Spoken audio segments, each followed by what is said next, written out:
It was late, right around 8 p.m. For November, this meant that the shadows of the night were already engulfing the world. It wasn't cold out though. The wind was gentle and carried with it the smells of foliage thanks to the various gardens that littered the campus grounds. I sauntered along the sidewalks while admiring the weather.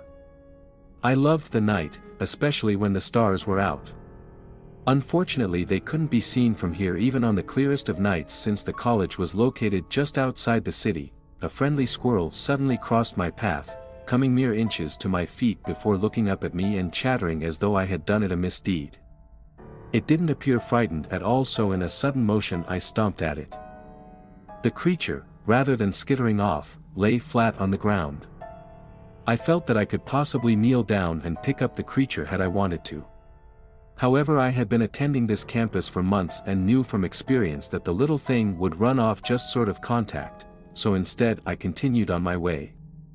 I had a destination in mind and could not be delayed any longer. Just ahead along the outer edge of the campus was the only women's restroom left open at this hour. The campus itself usually shuts down early on Fridays, so I was lucky there was at least one left unlocked, especially considering I had an hour's drive home ahead of me. Quite honestly, I didn't feel like stopping at a gas station for such a purpose this late in the day. Turning the last building, I finally arrived at the lonely structure. It could have served as a concrete outhouse in my opinion, but then again I have no knowledge of such things. It was just a small building with a single purpose. I looked behind me as a gust of wind caught my attention. The parking lot was a few yards away, surrounded by the flat green lawn of the college. The campus buildings themselves were dark and shadowed, most of which were no longer holding classes at this time. When I saw no one there, I continued on my way. The door screamed in protest as I entered, rust-covered hinges flaking away in a flurry. The sound reverberated in the small room. As was normal for bathrooms, the floor was linoleum. The walls a bare white and a single yellow light illuminated the 6 stalls aligning the back wall. There were only 2 sinks and a single roll of paper towels hanging above a trash bin. I passed by and as per usual chose the stall beside the handicapped. I always felt bad whenever I entered the handicapped stall since it was designed for those who had trouble using the regular toilets. When I was younger, I took delight in the more spacious stall, but now I knew better. Regardless of popular belief, women's restrooms don't exactly smell better than the men's room. For various reasons, it always smelled worse. I would know. In high school, I had once been dared to enter every men's room on campus. I did, of course, being the daredevil I was. This time it smelled worse. As though something had died and been left to rot in the small hanging trash box along one of the stall walls. Knowing the sorts of things that would have normally been thrown in there, I didn't feel the urge to investigate and set my mind to finishing my business. It wasn't until I was finished that I heard it. A slight gasping sound, as though someone with asthma was in the stall beside me. Not having heard anyone enter the restroom, I did the immature thing and looked. I leaned forward and tilted my head until I could see under the wall to my left, allowing me to peer into the 4 stalls beside mine. At first I didn't see anything. They were all empty, so I figured the sound was probably coming from the handicapped stall beside me. Before I could turn my head, however, I noticed a pair of legs drop down from the stall at the far end. That's when I realized someone had been standing on the toilet in the first stall. The legs were bare, probably meaning the owner had on a dress or shorts. As for the missing shoes, I wasn't certain. People don't just wander the city shoeless. Not that I knew of anyway. Relieved at finding the culprit, I sighed and closed my eyes, ready to sit up and leave when something else happened. A head popped down from the last stall, obviously belonging to the same person as the legs, although something had seemed off about her. She seemed to be a brunette with wild, unkempt hair. Her skin was very pale, as though she hadn't seen the light of day in years. The features on her face were more prominent, thin and shadowed. She looked rather young to be attending college, maybe a high school freshman. Either way, her cheeks and eyes were unnaturally sunken in. Her eyes, however, appeared to be pure black, Now I was 4 stalls away from her and making all kinds of judgment calls on the girl when I realized I had just been caught peeping at her. This was rather embarrassing, so I immediately sat up blushing furiously. Should I apologize? Do people do that in public restrooms?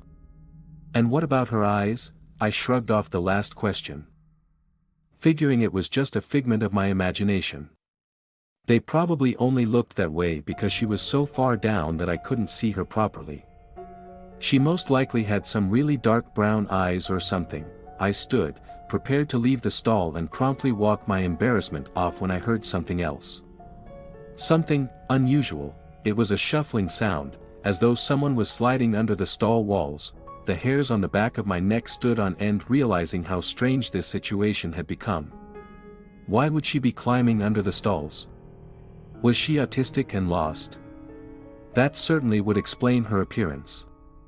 Maybe she wandered away from her guardian and decided to play in the women's restroom.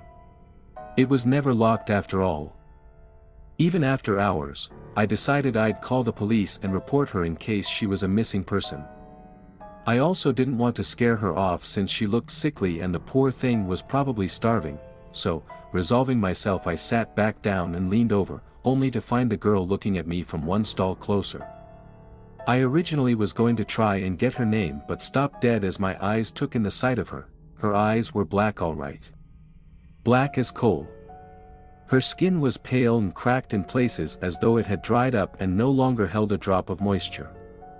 Her throat, which I didn't notice before, had what looked like a slit along it with some sort of dried darkened residue along the edges. However, I couldn't make out the rest of her since it was only her head peeping out from under the stall. I could not identify the rest, but at that point I didn't want to. This thing wasn't human. Fear gripped me as I sat up. My nerves were put on edge and my breath had begun to quicken.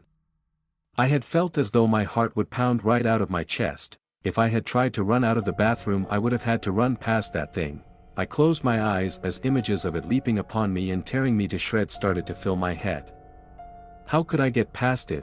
I don't know how long I had sat there panicking, but I did notice when it started moving again. Although this time I heard thumping sounds, as though it were hitting the walls gently. My heartbeat skyrocketed as I had tried to remain calm, happy to have already done my business. For a moment I considered just running past it. It was my only chance since I had no other options.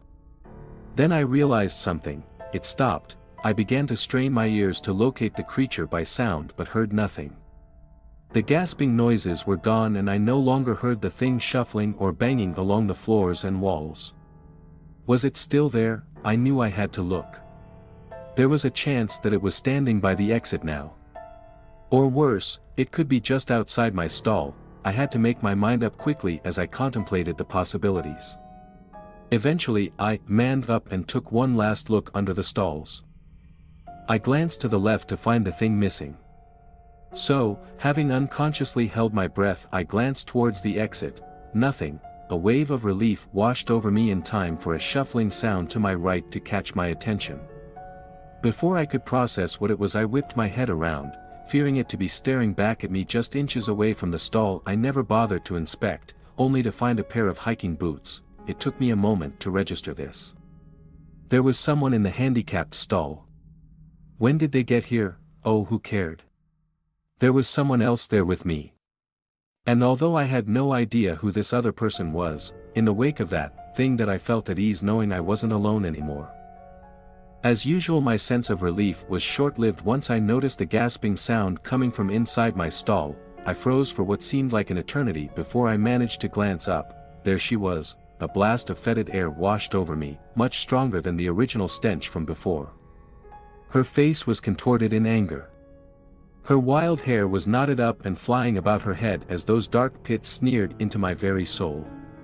Her mouth was molded into a fierce grimace, cracking her lips and revealing rotted teeth.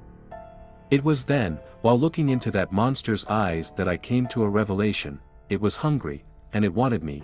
That thought was the only motivation I needed to make a bolt for it. I slammed so hard into the stall door that the lock broke clean off as I stormed through the exit. I wanted to run to my car, to drive home, to curl up in my bed and pretend it was all a bad dream, and I would have if it weren't for the girl I nearly ran into. We nearly collided, but I managed to swerve out of her path just in time. This girl was wearing a rather trendy mini jacket, slightly torn jeans and a white tank top. She gave me a strange look before going into the restroom. A few more moments and I began to piece everything together. Realization flooded my thoughts as things began to make sense. Whoever was in the handicapped stall must have had their feet pulled up when I first walked in. They were probably recording the sounds, hoping for screams. Or worse, they were filming me in the stall. The other girl was probably some really well-dressed actor who was there to scare the crap out of any poor soul who wandered in. Well, screw them. I turned on my heels and hurried to my car, cell already out. I informed the police of the dirtbag who had been filming me in the stalls. I knew that filming anyone in the bathroom, prank or no, was illegal. They said they'd look into it and I was able to drive home. Worry-free. Oh, how I regretted that. The next day I arrived on campus only to find it locked down and swarming with cop cars and officers.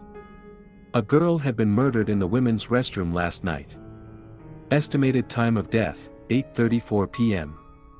It was the girl I had run into. Apparently there had been a series of murders in the city. A man had been spotted on some of the sites leaving the women's restrooms where the girls were found. He would apparently wait in the handicapped stalls until the girls headed for the sink to wash their hands, then he would come out from behind them and slit their throats. Whatever that thing was in the bathroom, it had saved me.